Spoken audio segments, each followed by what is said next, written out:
The Gen Z, often known as the laziest generation that can do nothing, have done something which takes months and even years to do. The Gen Z of Nepal took down their own corrupt government within 24 hours. Nepal's Prime Minister KP Sharma Oli was forced to resign and his house was set on fire, the parliament was set on fire, and even the finance minister was chased down on the street and beaten severely with shoes by the protesters. Now the question is, what made people this much angry to cause this chaos and target their own leaders? Was it because of the social media ban? The answer is no. Social media ban was one of the reasons, but there were other multiple reasons that led to such a violent situation and caused this chaos. Let's understand those reasons in today's videos.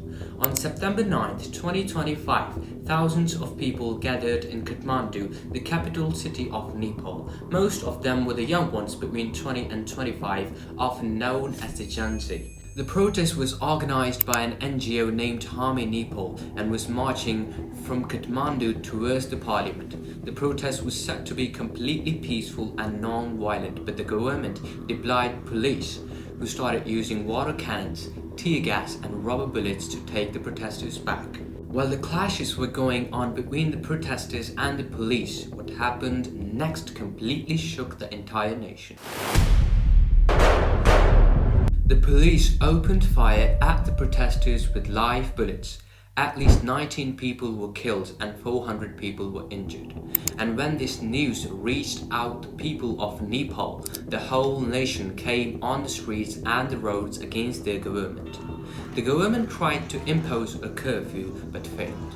Now the most important reasons which led to this chaos were social media ban, corruption, misgovernance, unemployment, and the most important one, nepotism. Now let's talk about the ban of social media apps. On August 28, 2025, the government of Nepal issued a notice for all the social media apps to register themselves, which was mostly ignored, and then later 28 apps including Facebook, Instagram, Twitter, Snapchat, WhatsApp, and YouTube were banned except TikTok. The rate of unemployment was so high in Nepal that the young ones of Nepal were going to Russia to fight its war, even having the chances of death.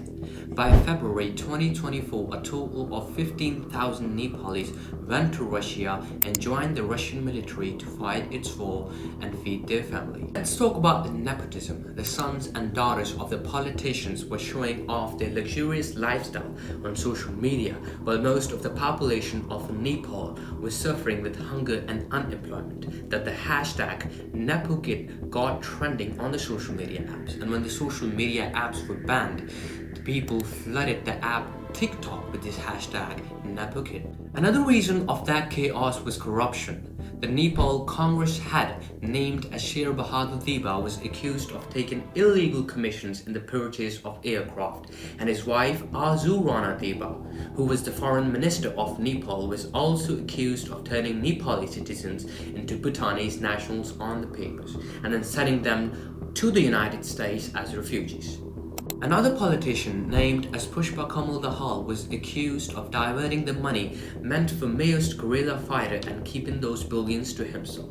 And also, the Prime Minister KP Sharma Oli was being investigated for violating an order of Supreme Court which was converting a tea estate into a commercial plant. Just like that, the other three Prime Ministers were also accused of converting the government property into a private one. Now, after all this corruption, misgovernance, unemployment, and nepotism, the government imposed ban on social media apps, which made people explode. Actually, by banning the social media apps, the employment sources that were left also came in a grave danger. Nepal's tourism industry, which is completely based on social media for outreach and bookings, was also completely disrupted. All these things fueled the whole nation, which went on a peaceful strike, but the government started targeting its own people and couldn't even stand against them for 24 hours and were thrown out of their chairs. Firstly, Nepal's Home Minister resigned and the ban from social media app was lifted. But the situation was still not calm.